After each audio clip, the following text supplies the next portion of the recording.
Air conditioner maintenance.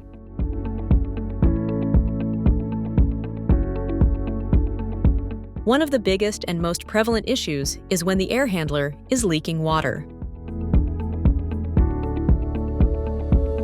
The water usually drains to the outside through a PVC pipe.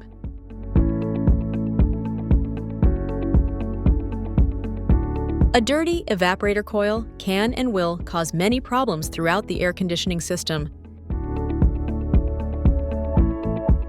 When your coil is dirty, it will strain every other component in your AC system.